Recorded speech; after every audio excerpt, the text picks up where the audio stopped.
Hello दोस्तों, तो मैंने इस मूवी का पहला पार्ट ऑलरेडी एक्सप्लेन कर दिया है। तो अगर आपने अब तक नहीं देखा है तो पहले जाके वो जरूर देख लेना, वरना ये स्टोरी समझना थोड़ा मुश्किल हो सकता है क्योंकि ये उसका डायरेक्ट कंटिन्यूएशन है।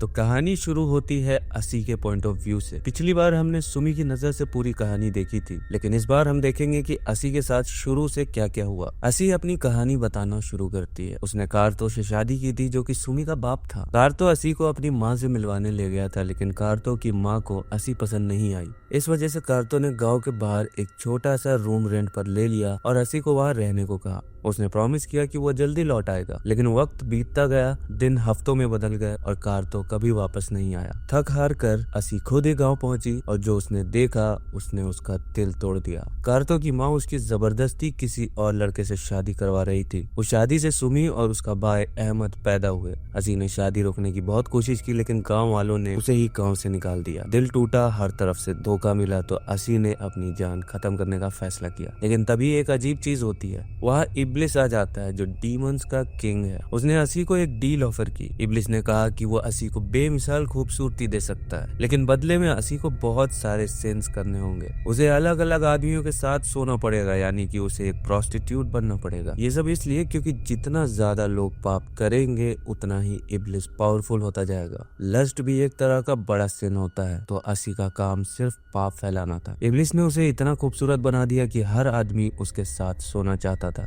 धीरे धीरे असी फेमस होने लगी, लेकिन उसके दिल में अब भी सिर्फ कार्तो था। इसलिए उसने कार्तो को वापस अपनी जिंदगी में शामिल कर लिया। एक अजीब बात ये थी कि कार्तो अपनी पहली बीवी के साथ भी टाइम स्पेंड करता था। बेसिकली वो दोनों तरफ का खेल खेल रहा था। वक्त बीतता गया और असी कार्तो के बच्चे की माँ बनने वाली थी। कार्तो ने कहा कि अब उसे अपना ये काम छोड़ देना चाहिए, लेकिन असी नहीं मानी। यही नहीं, जो बच्चा हमने पार्ट 1 में देखा था जो मेंटली अनस्टेबल था, वो असी का ही बेटा था। अब हम देखते हैं असी को, जो अब बहुत बुढ़ी हो चुकी है, और अब हमें समझ आता है कि उसकी कहानी क्या थी और वो इतनी अमीर कैसे हो गई थी। लेकिन जैसे जैसे वक्त बीता, उसको जवान और खूबसूरत लड़कियों से जलन होने लगी। इस वजह से वो थोड़ी सनकी हो गई थी और गांव वाले भी उसको थोड़ा पागल समझने लगे थे।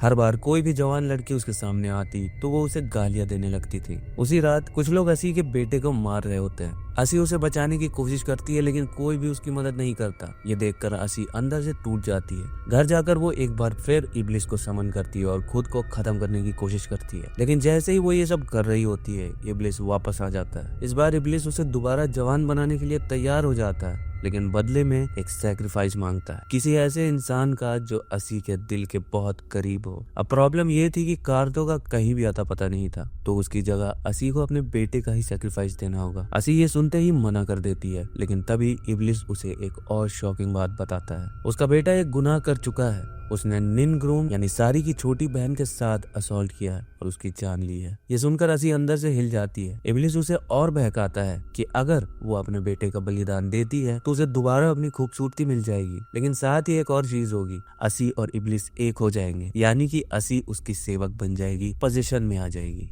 और अगर वो हमेशा अपनी खूबसूरती बनाए रखना चाहती है तो उसे बार बार नए सैक्रिफाइसेस करने होंगे। दूसरी तरफ हम इब्लिस की एक और सर्वेंट को देखते हैं, सारी, जो कि निन की बड़ी बहन है। जैसे कि मैंने पहले पार्ट में बताया था, सारी ने अपनी बहन की सेहत के लिए इब्लिस से एक डील करी थी। उसके बाद से वो एक बहुत ही पावरफुल शेमन बन गई थी, लेकिन वक्त के साथ उसने इब्लिस को भुला दिया। लेकिन अब अपनी छोटी बहन की मौत के बाद वो फिर से ब्लैक मैजिक की दुनिया में वापस लौट आई थी। इस बीच असी ने फाइनली अपने बेटे का सैक्रिफाइस दे दिया। वो उसकी बॉडी का एक बड़ा हिस्सा, एक मांस का टुकड़ा लेकर सारी के पास जाती है। तभी हम देखते हैं कि सारी इब्लिस से पूछ रही होती है कि उसकी बहन का खूनी कौन था। तभी असी वहाँ पहुँचती है। इब्लिस का प्लान सिंपल था, असी सारी को सब कुछ सच बता देगी और सारी उसे उसकी खूबसूरती वापस देगी। क्योंकि सारी एक शेमन थी तो उसके पास ऐसे रिचुअल्स का इल्म था और ऊपर से वो इब्लिस से डायरेक्टली कनेक्टेड भी थी। सारी अब असी को उसकी खूबसूरती वापस कर देती है, क्योंकि ऑब्वियस सी बात है, उसने उसकी बहन को नहीं मारा था। असी को तो ये तक नहीं पता था कि उसके अपने बेटे ने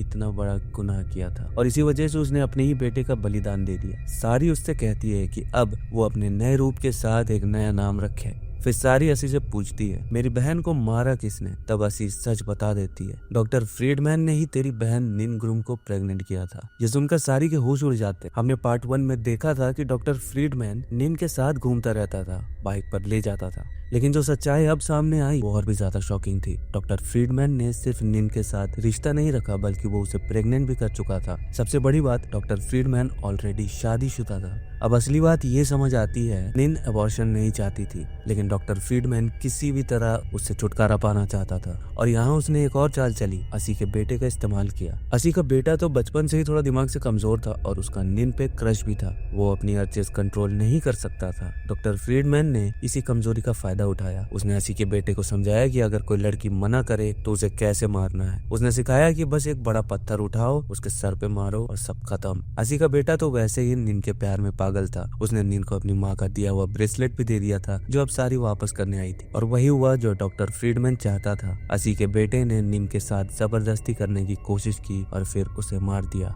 ये सुनते ही सारी का गुस्सा फट पड़ता है। अब वो सीधा डॉक्टर फ्रीडमैन के पास जाती है और बिना किसी और बात के अपने काला जादू का इस्तेमाल करके उसका काम तमाम कर देती है। दूसरी तरफ असी अपना नाम बदल लेती है और वापस अपने गांव चली जाती है। अब गांव में पहले जितने लोग नहीं बचे थे क्योंकि काफी लोग काम के लिए बाहर चले गए थे, लेकिन सब हार्वेस्टिंग फेस्टिवल के टाइम वापस आने वाले थे। अब असी की डिमांड सबसे ज्यादा थी, लेकिन जवान रहने के लिए उसे एक डार्क रिचुअल फॉलो करना पड़ रहा था। वो इंसानों का मांस खा रही थी जो उसके अपने ही बेटे का था। यही उसकी इब्लिस वाली डील का हिस्सा था। लेकिन ज्यादा वक्त नहीं बीता कि उसको फिर से भूख लगने लगी। तभी वहाँ एक लड़की आई, मुरनी। मुरनी भी वही काम करती थी जो असी करती थी, यानी कि वो भी एक प्रोस्टिट्यूट थी। वो असी से कुछ एडवाइस लेने आई थी कि कैसे अपने काम को और बेहतर करे। असी उसे अंदर बुलाती है और कहती है रात को आ, तुझे सब दिखाती हूँ कि कैसे होता है ये सब। जब मुरनी आती है तो असी एक अलग ही रूप दिखाती है। जैसे ही वो मुरनी का ब्लड गिराती है उसका असली डिमोनिक रूप सामने आ जाता है। वो मुरनी का ब्लड पीने लगती है। बाहर असी का एक नया कस्टमर भी आया होता है, लेकिन वो उसे 2 मिनट रुकने के लिए बोलती है। फिर वो दोबारा अंदर जाके मुरनी का खून पीने लगती है,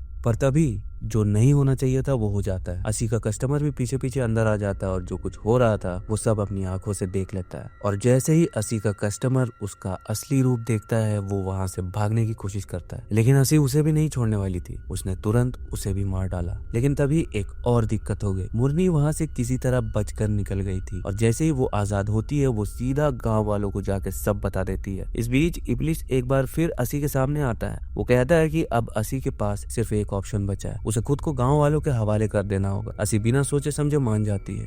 गांव वाले तुरंत उस पे टूट पड़ते हैं। वो उसे बेहोश करके एक बड़े से पिंजरे में डाल देते हैं। जैसे ही वो केज के अंदर जाती है उसका असली रूप सामने आता है। वो दोबारा अपनी बुरी शक्ल में आ जाती है। लेकिन ये तो सिर्फ शुरुआत थी। गांव वाले उसे मारने के लिए नए तरीके ढूंढ रहे थे। वो उसे टॉर्चर करने लगते हैं। कभी उस पर पानी डाल देते हैं, कभी उसका मजाक उड़ाते हैं और कभी उस पर पत्थर मारते हैं। लेकिन तभी इब्लिस की आवाज फिर से गूंजती है। अब वक्त आ गया है अपनी असली शक्ति दिखाने का। अपने अंदर की बुराई को आजाद कर दो। और बस असी एक पल में अपना असली रूप दिखाने लगती है। पिंजरा टूट जाता है और वो एक एक करके हर गांव वाले को मारने लगती है। इस बीच हम देखते हैं कि मुरनी भी अब इब्लिस की नई सर्वेंट बन चुकी है। जो लड़की उसकी ओनर थी, जिसके घर वो काम करती थी, वो असी से बच के भागकर उसके पास पहुंचती है। लेकिन मुरनी भी अब वैसे ही बन चुकी थी जैसे असी।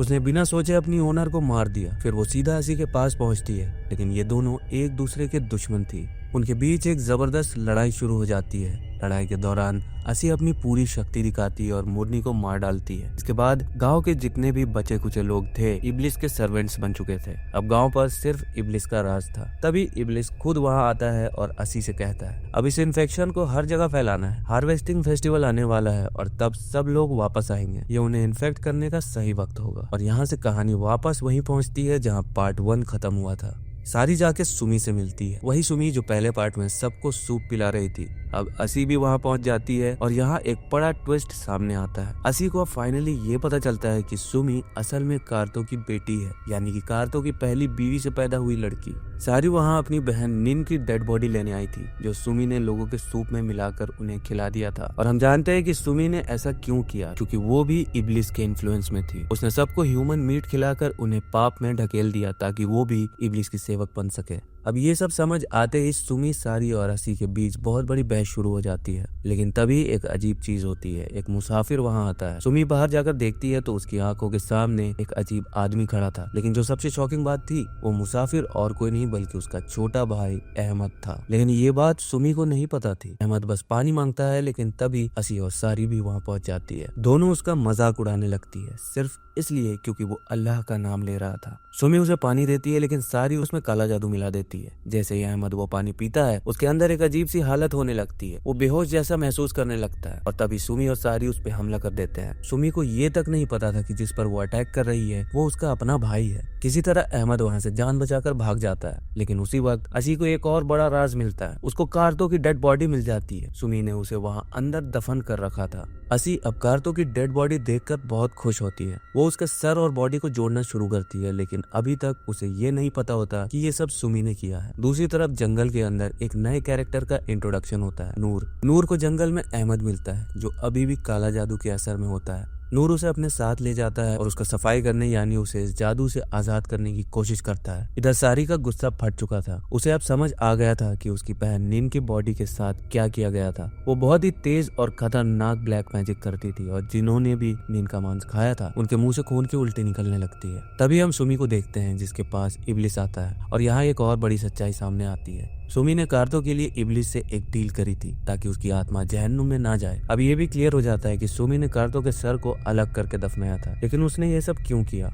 क्योंकि सुमी को ये सच्चाई पता चल गई थी कि कारतो ने अपनी पहली बीवी का कत्ल किया था और उसकी लाश इसी घर में दफन की गई थी। ये जानने के बाद सुमी भी धीरे धीरे इब्लिस के इन्फ्लुएंस में आ गई थी। गुस्से में आकर उसने अपने ही पिता कारतो को मार डाला। लेकिन जब उसे अफसोस होने लगा तब उसने इब्लिस से डील करी ताकि उसके पिता की सोल नर्क ना जाए। इधर असी सारी के पास जाती है और उससे कहती है कि वो कारतो की डेड बॉडी में जान डाल दे। सारी रिचुअल शुरू करने लगती है, लेकिन वो उसमें सफल नहीं हो पाती क्योंकि अहमद गांव में प्रार्थना कर रहा था। सारी को गुस्सा आता है और वो एक और काला जादू करती है। प्रार्थना वाली जगह के आसपास धुआं फैलने लगता है, जिस वजह से नूर बहुत डर जाता है। लेकिन अहमद उसे साथ प्रे करने के लिए कहता है। नूर भी डर के मारे उसके साथ प्रे करने लगता है। इस बीच सुमी गांव से भागने की कोशिश कर रही होती है क्योंकि उसका सपना हमेशा से गांव से निकलने का ही था। लेकिन एक और प्रॉब्लम खड़ी हो जाती है। सारी उसे मारना चाहती थी, लेकिन तभी वहाँ असी आती है, जो कि सारी के कहने पर सुमी को मारने के लिए आई थी। और यहाँ एक और बड़ी सच्चाई सामने आती है। सुमी ने ही कारतो का कत्ल किया था। जब असी को यह पता चलता है तो वो एकदम पागल सी हो जाती है। गुस्से में वो सुमी पर हमला करने ही वाली होती है कि तभी अहमद बीच में आ जाता है और वो असी पर अटैक कर देता है। असी अपनी जान बचाने के लिए वहां से भाग जाती है।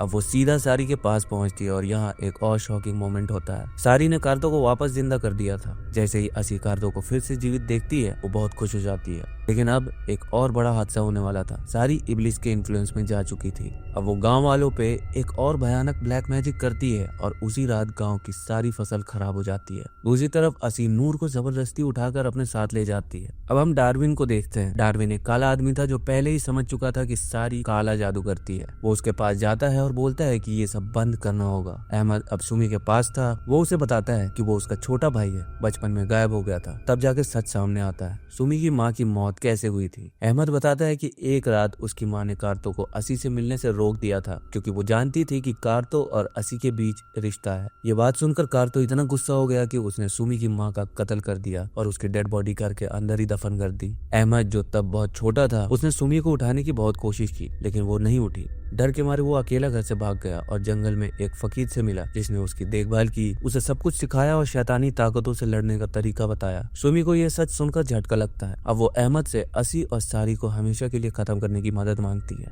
क्योंकि वो अब इब्लिस के इन्फ्लुएंस में नहीं रहना चाहती थी। अहमद, जिसे बचपन से इवल फोर्सेस को खत्म करना सिखाया गया था, तैयार हो जाता है। इस बीच असी नूर को जबरदस्ती ले जाती है ताकि वो उसकी और कारतो की शादी करवा सके। नूर प्रेशर में आ जाता है और शादी करवा देता है। असी शादी के बाद कारतो की माँ की ब्लेसिंग लेती है, जो एक डेड बॉडी थी जिसे उसने बाहर निकाल रखा था। वहीं उसके अपने बेटे की डेड बॉडी भी रखी हुई थी। ये सब इब्लिस का प्लान था। तभी सुमी और अहमद वहां पहुंच जाते हैं। असी उनसे कहती है कि वो उसे अपनी माँ मान ले, लेकिन दोनों इस बात को एक्सेप्ट नहीं करते। तीनों के बीच लड़ाई शुरू हो जाती है। लड़ाई के दौरान कारतो अहमद को सच बताता है कि उसका कत्ल सुमी ने किया था। अहमद शौक में आ जाता है। तभी सारी भी वहां आ जाती है। उसे अब पता चल चुका था कि सुमी ने उसकी छोटी बहन निनगुरुम की डेड बॉडी को सभी गाँव वालों के सूप में मिला दिया था। उसका गुस्सा और भी बढ़ जाता है। असी सारी को रोक लेती है और कहती है कि आज उसकी शादी है। वो दोनों वहां से भाग जाते हैं। अब सुमी जंगल में चली जाती है, अहमद भी उसके पीछे जाता है। सुमी उससे बताती है कि उसने कार्तो को कैसे मारा। पहले उसकी जबान काटी, फिर उसका सर काट दिया। कार्तो ने खुद बताया था कि उसने ही उनकी माँ को मारा और बिस्तर के नीचे दफन किया। और इसी दिन सुमी इब्लिस की सर्वेंट बन गई थी। अहमद का एक ही मिशन था, उसको असी और सारी को रोकना था। अहमद डिसाइड करता है कि वो सुमी को गांव के बॉर्डर तक छोड़ कर आएगा ताकि वो वापस ना आ सके, लेकिन उससे पहले दोनों अपने घर जाते हैं। तभी सारी एक और काला जादू करती है ताकि सुमी और अहमद भाग ना सके। दोनों घर के अंदर ट्रैप हो जाते हैं। उन्हें मुर्ते लोग दिखने लगते हैं। सुमी को कार्तो और असी का बेटा दिखाई देता है और अहमद को अपनी माँ। अहमद के मास्टर नूर को भी सब कुछ महसूस होने लगता है। तभी सुमी पे कार्तो और असी का बेटा हमला कर देते हैं। अहमद तुरंत प्रे करने लगता है, लेकिन सारी अब भी काला जादू कर रही होती है। डार्विन आकर उसे रोकने की कोशिश करता है, लेकिन सारी बिना सोचे समझे उसको मार देती है। अगले दिन सुबह सुमी और अहमद गांव से बाहर जाने लगते हैं, लेकिन रास्ते में इब्लिस फिर से सुमी को मैनिपुलेट करने लगता है। उसका इन्फ्लुएंस अब भी उसके ऊपर था, क्योंकि कहीं ना कहीं उसने इब्लिस से एक डील कर रखी थी। इब्लिस उसे अजीब अजीब बातें बोलकर अहमद पर हमला करने के लिए मजबूर करने लगता है। सुमी उसके कंट्रोल में आ जाती है और अहमद पर अटैक करने लगती है, लेकिन अहमद उसे होश में वापस लाने में सफल हो जाता है। इसी वक्त नूर भी पास में छुपा बैठा होता है। अहमद को असी और सारी दोनों को रोकना था, इसलिए वो एक प्लान बनाता है। सुमी नूर और अहमद को बांध कर असी के घर के बाहर ले जाती है। वहाँ जाके वो असी को अहमद का खून ऑफर करती है। इब्लिस असी को समझाता है कि ये एक जाल है, लेकिन असी बाहर जाने का डिसीजन लेती है। जैसे ही वो अहमद को पकड़ती है, अहमद तुरंत उसके पेट में छुरी घुसा देता है, लेकिन अभी भी इब्लिस ने असी का साथ नहीं छोड़ा था। वो असी की बॉडी में एंटर कर जाता है। अब इब्लिस के कंट्रोल में आने के बाद असी और सुमी एक साथ अहमद पर हमला करने लगती हैं। तभी वहाँ सारी भी आ जाती है। वो अपने काला जादू का इस्तेमाल करके चारों तरफ अंधेरा फैला देती है। अंधेरा फैलते ही जितने भी लोग असी के हाथों मारे गए थे वो सब वापस जिंदा होने लगते हैं। लेकिन तभी अहमद का मास्टर नूर आ जाता है और प्रे करना शुरू कर देता है। इब्लिस असी की बॉडी छोड़ने पर मजबूर हो जाती है। धीरे धीरे दिन निकल आता है और जितनी भी शापित लाशें थी वो वापस सो जाती है। लेकिन अब इब्लिस सारी की बॉडी में एंटर कर जाता है। इस बार वो नूर को मैनिपुलेट करता है और उसके हाथ से उसी की जान ले लेता है। लेकिन अहमद के मास्टर दोबारा प्रे करके इब्लिस को सारी की बॉडी से भी निकाल देता है। वो एक और इम्पोर्टेंट बात कहता है, जिस भी इंसान की बॉडी से किसी शैतानी ताकत को निकाल दिया जाता है वो दोबारा उस बॉडी में वापस नहीं आ सकती। सुमी भी धीरे धीरे होश में आ जाती है। अहमद का मास्टर उससे उसके किए पापों के लिए माफी मांगता है, लेकिन इब्लिस अब भी जिंदा था। अब अहमद, सुमी और उसका मास्टर इब्लिस को हमेशा के लिए खत्म करने के लिए निकल पड़ते हैं। लेकिन जाने से पहले वो सुमी को हील करना चाहते हैं। तभी एक और शॉकिंग चीज सामने आती है। जो लॉकेट सुमी ने पहना था वो दरअसल इब्लिस का एक बिलोंगिंग था। ये एक साइन था कि सुमी अब इब्लिस की सेवक बन चुकी है। सुमी बिना सोचे वो लॉकेट तोड़कर उतार देती है और वहां से निकल जाती है। अब उसका सिर्फ एक मिशन था, इब्लिस को हमेशा के लिए खत्म करना। और इसी के साथ ये मूवी यहाँ पर खत्म हो जाती है। तो दोस्तों ये थी पाराबेतीना पेंगिकुत इब्लिस पार्ट 2 की कहानी, जिसका मतलब है female followers of the devil. I hope आपको वीडियो पसंद आई होगी। अगर वीडियो पसंद आई तो वीडियो को लाइक जरूर करें और चैनल पर नए हैं तो प्लीज चैनल को सब्सक्राइब जरूर कर ले। मैं मिलता हूँ आपको अपनी अगली वीडियो के साथ में, तब तक के लिए जय हिंद।